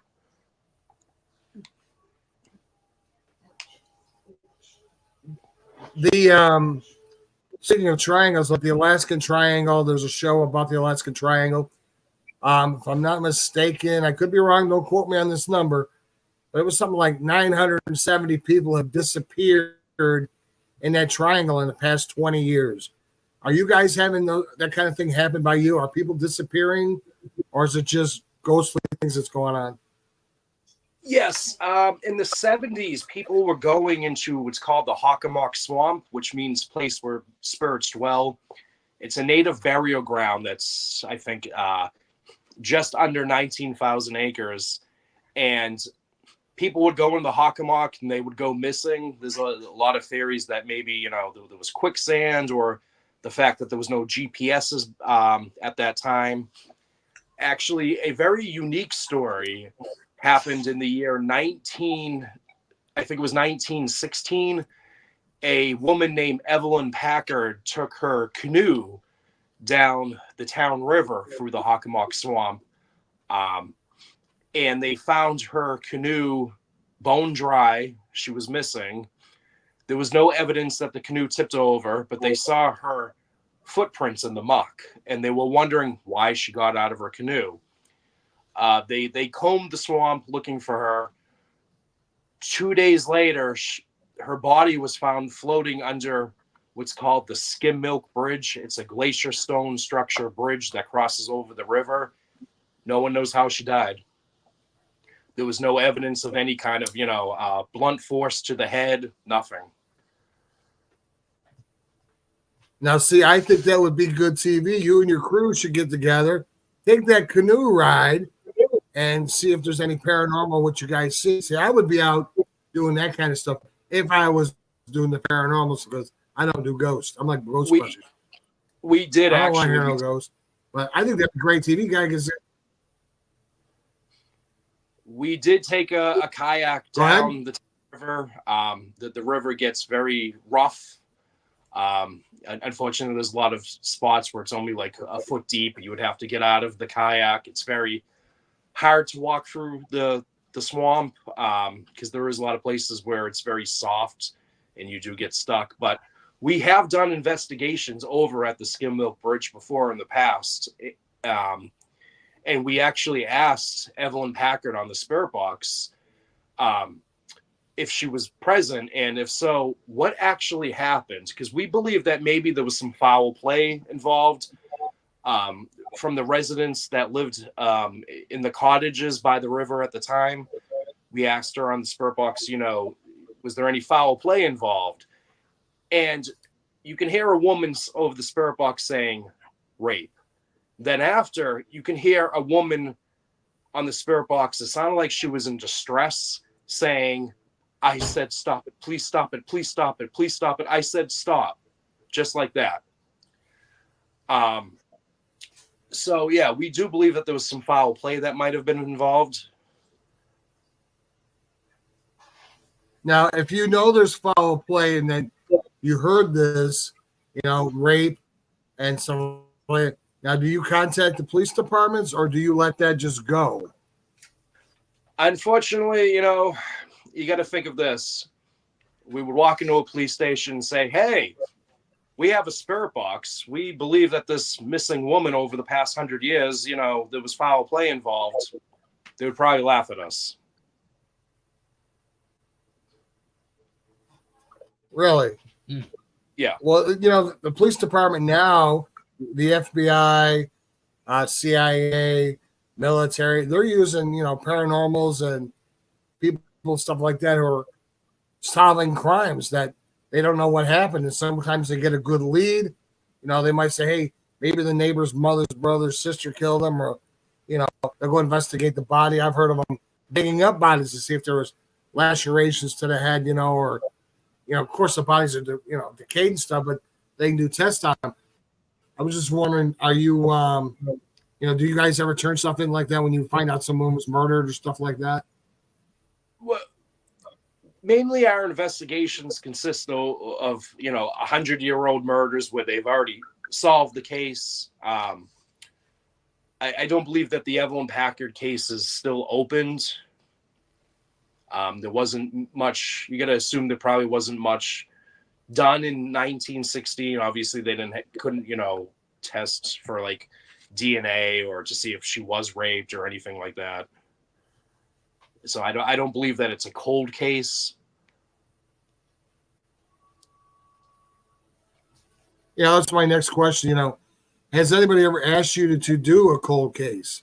Go to this house and find out, because I just saw on TV where they're going to bring a paranormal expert in because they believe that John Wayne Gacy has more bodies buried in that yard or house that they can't find, and places where he done these parties.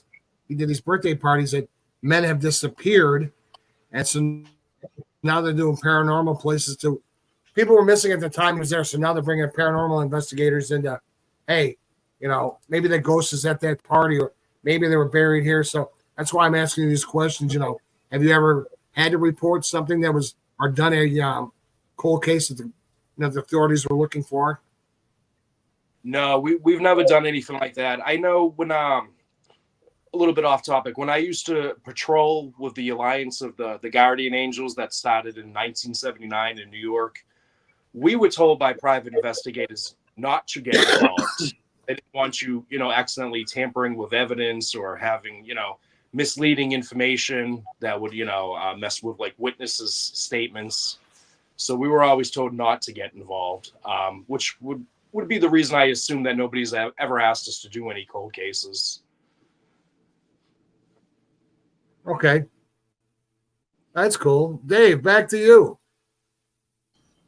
I'm sorry. Okay. Yeah, I was gonna. What did I do with it? Give me 1 second. Okay. I was wondering.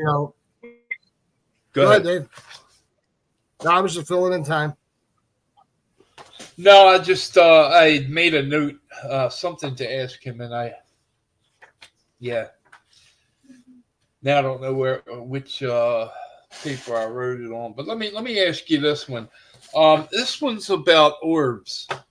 In all the years I was a paranormal investigator, I was never big on orbs. Well, one year I went to a place called Fort Mifflin, Delaware. And I was in a casement. It's like cement bunk type of prisons, that's, sort of thing. And I was in there with two other members, and we were just walking around, filming and taking photos and whatnot. And I happened to turn around away from the two members that I was with, and I saw an orb the size of a baseball coming towards me. And then it drifted away from me. And I told the other two, and when they turned around and they saw this orb, now this orb was very, very solid white, about the size of a baseball. When they saw it, both of them, their jaws dropped, and they sat down on the bench and just kept their eyes on it. And we watched it go through a wall and go outside. Now we went outside, but of course we didn't see it when we get out there. What's your theory on orbs, and what type of orbs do you pay most attention to? It's very hard to deal with like situations like that. I seen, probably thousands of pictures online of people claiming that they've caught orbs when it could be dust. A lot of times, even when I go back and I review footage, we'll see something like that, and I mark it off as dust. Only unique situations have I ever caught something like that, and let's just say I'm comfortable with saying that it is an orb. Like, say if our tools start, to go off at the same time that this anomaly appeared on camera, then I feel comfortable saying, it was definitely an orb, maybe not dust. We have seen spook lights out in the Bridgewater Triangle, which were these baseball size glowing orbs. We have seen those before, especially out in the Hockomock Swamp. I believe that these orbs probably are spiritual vehicles that are on this plane, and this is maybe what an entity uses to travel from one plane to another before they form into like a full-bodied apparition.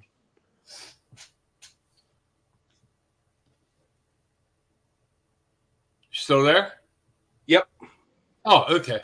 I thought we froze up there for a second.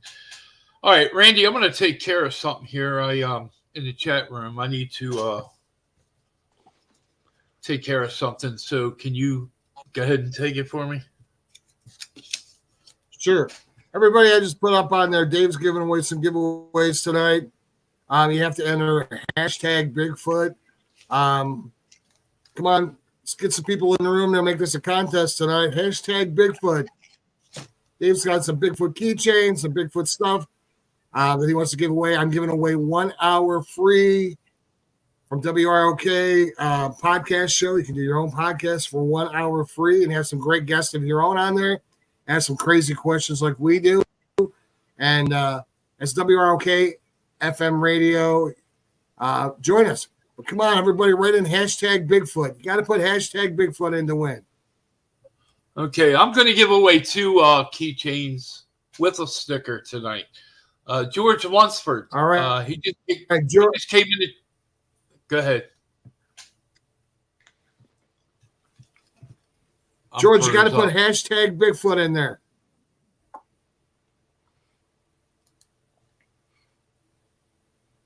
And it has to be hashtag Bigfoot to win. You can't just put the word Bigfoot in because it will not appear on our screen. Let me see what we got here.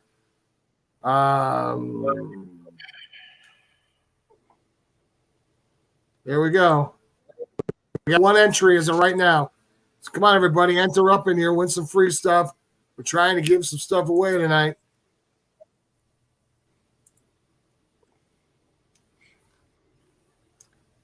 Okay, there we go. I just had this pop-up come up. There we go. George. I needed to get rid of it. Tennessee. So.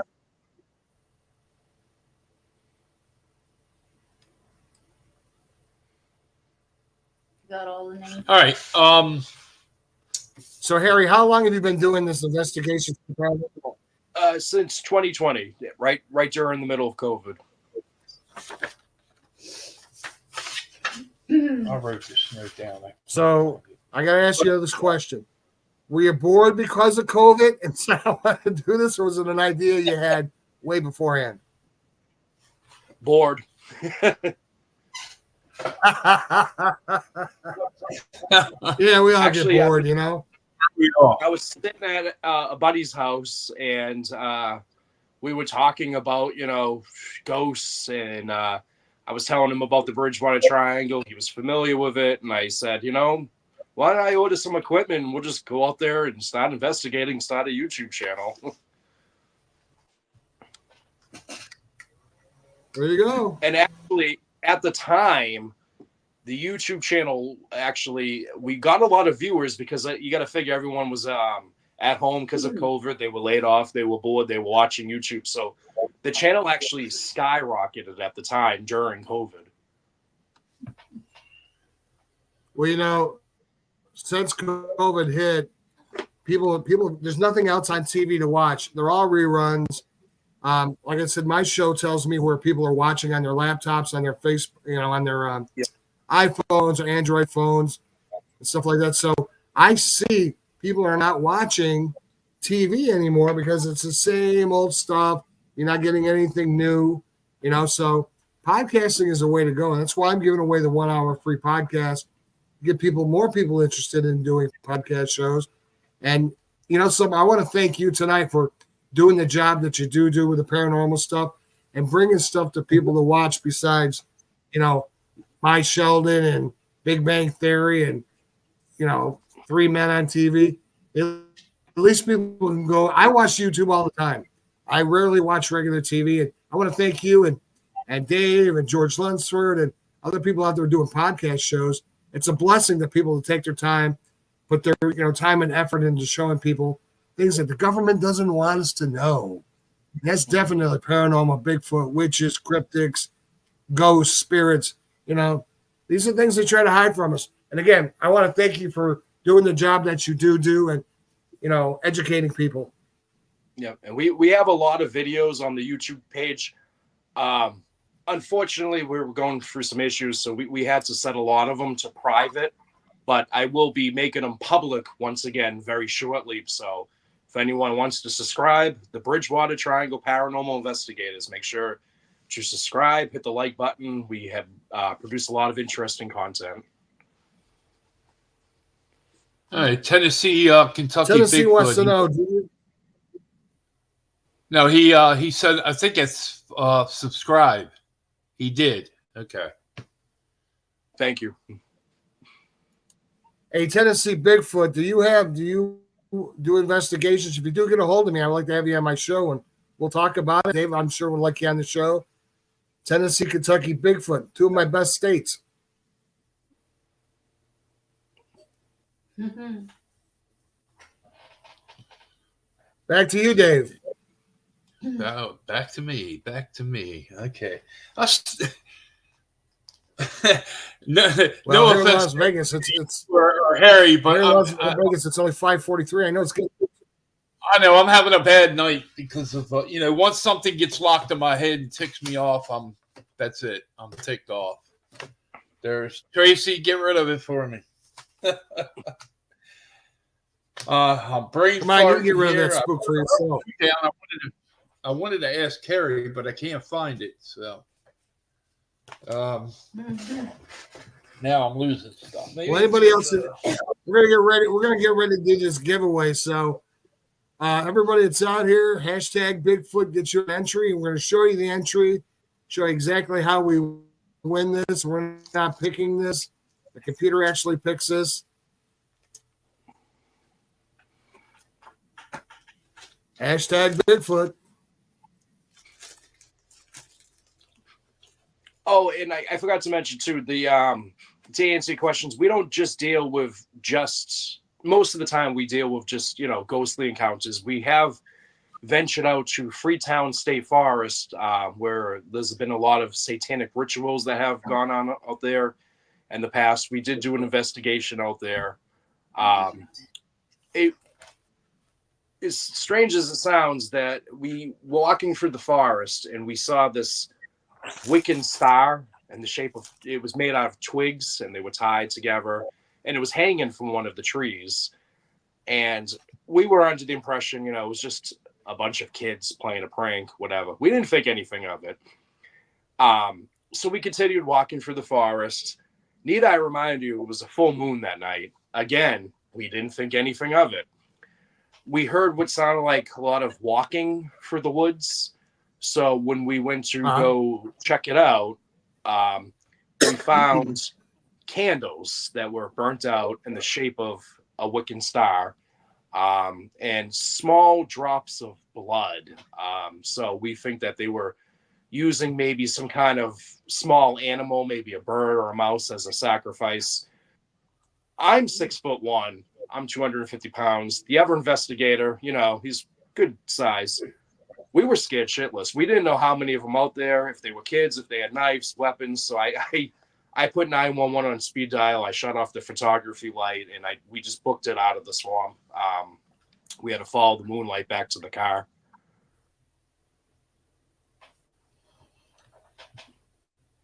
Well, I know one thing. If that would have been me, y'all, I only got to outrun all you people. I'd have been gone. Yep. And a lot of people, too, they believe that the Freetown State Forest is one big hotspot to harness supernatural powers. So there's been a lot of satanic crimes that have gone on out there in the past in the forest, starting all the way from the early 70s. Farmers would find their cows mutilated out there in the forest. They actually found a bunker out there with all kinds of cult paraphernalia, dolls nailed to trees. They believed it was the bunker of a guy named Carl Drew, who was actually sentenced to life in prison for the ritualistic murders that happened just outside the forest. Well, a lot of those big forts, like in New Jersey, I didn't know there was that much forest in New Jersey as I've seen here lately. Massachusetts, a lot of crime stuff. A lot of mobs have buried a lot of people in those bushes and in that ground where nobody goes. And again, satanic rituals going on in those things where they have sacrifices. So I would take it. There's a lot of crazy shit that goes on inside that forest. Mm-hmm.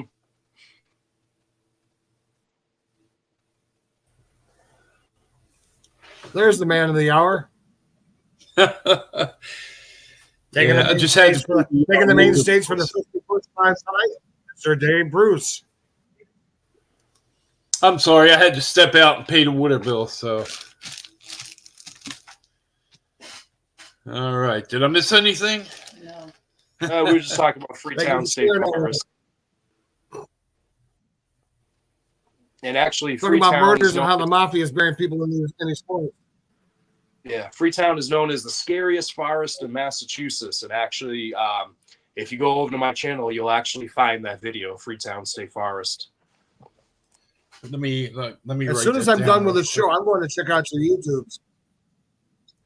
Yeah, like I said, I'm done with the show, I'm going to go check out the page. We have a lot of videos. A lot of them I had to set to private due to some issues, but eventually they will all be public again.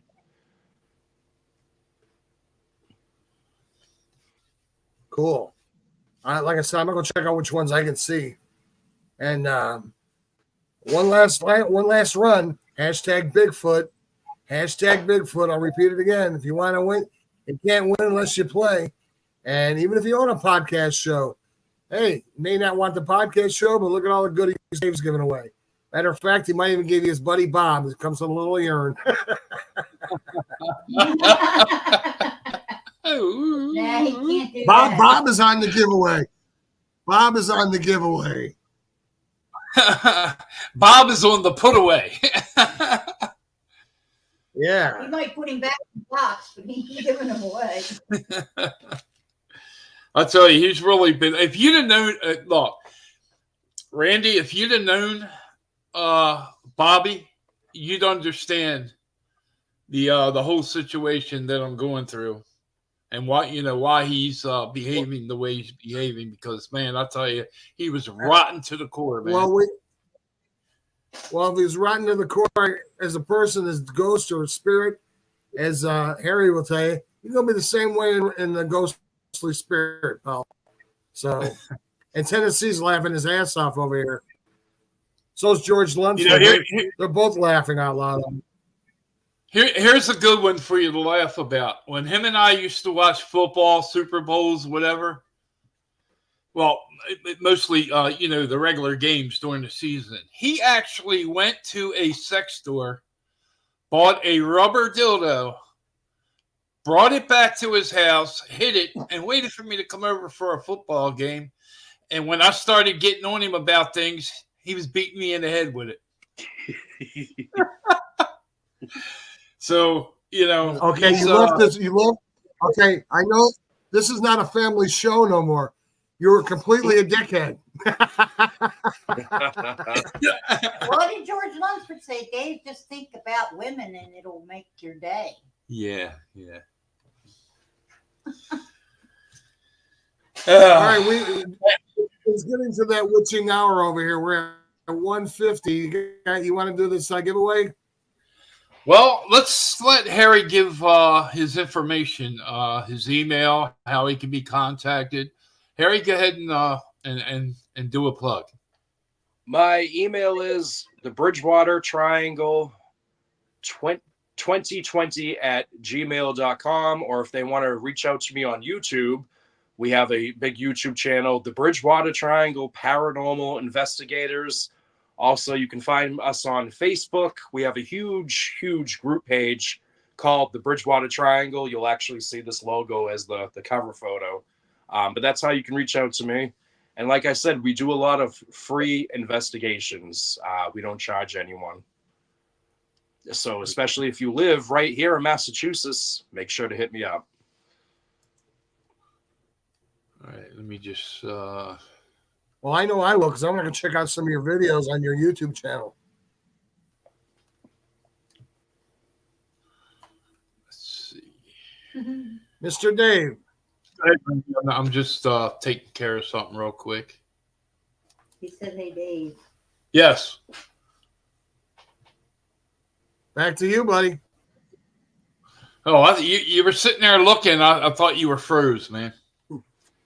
I'm sorry. No, I'm just sitting here waiting on you, buddy. All right. So, George, if you can you stay in for a couple more minutes, because we're coming to the top of the hour and we're gonna close out. I'll go ahead and you can do yours first, and then I'll do mine. I'll pick a winner. 2 winners. Well, we'll just give them away all at one time. Okay. We'll just do them all at one time. So we got to do this twice. I'm gonna get my. I'm gonna go ahead and have Shar pick 2 winners out of here. Go ahead. All right. Well, I'm gonna start this over here, you guys. Here we go.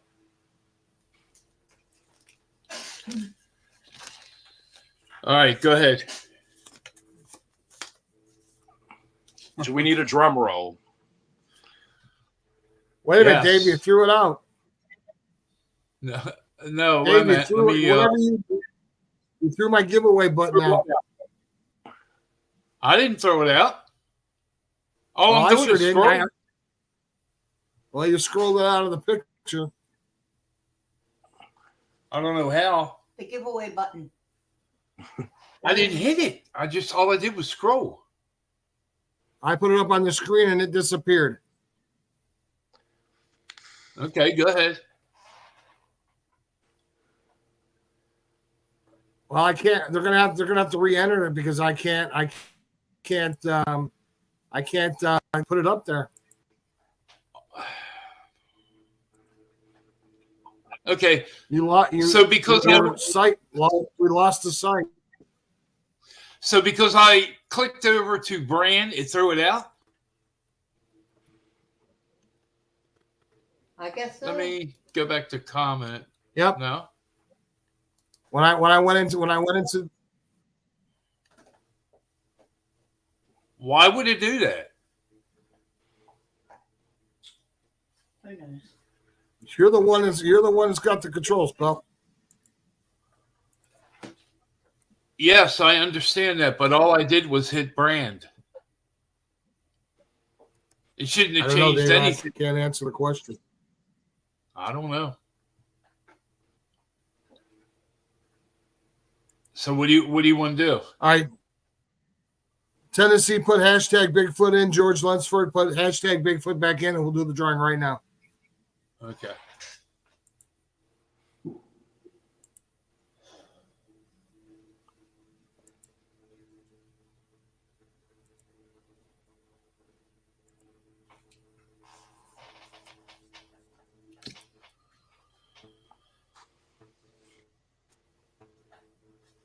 I think George Lunsford left. He's one of your winners.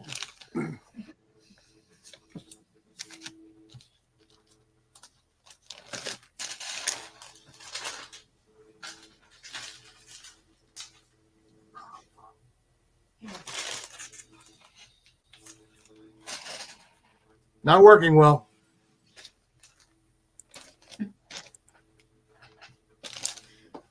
There you go. He's got it up. Well, I'm going to tell you what. Since George, and Tennessee were the only people that actually signed up for this today, Tennessee, I'm going to make you the winner on WROK FM radio.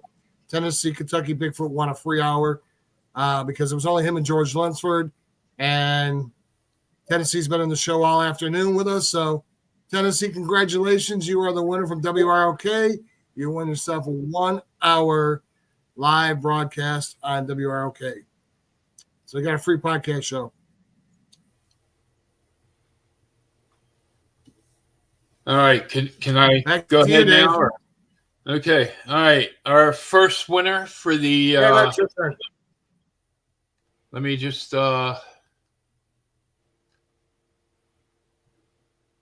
scroll up here. I hope I don't mess nothing up. Okay. So I'm just going to throw this up here. All right. Our first winner for this keychain, and it comes with one sticker, is Linda. That's Linda. Our second winner is Tennessee. So that's Linda in Tennessee. The Tennessee one you're drawing. Tennessee made out like a bandit today. Congratulations, Linda in Tennessee. Yeah. Tennessee, your friend on my Facebook is going to hold me there, and we'll set up your 1 hour show for you. Dave. Hey, Tennessee, send me a set of Mega Million numbers.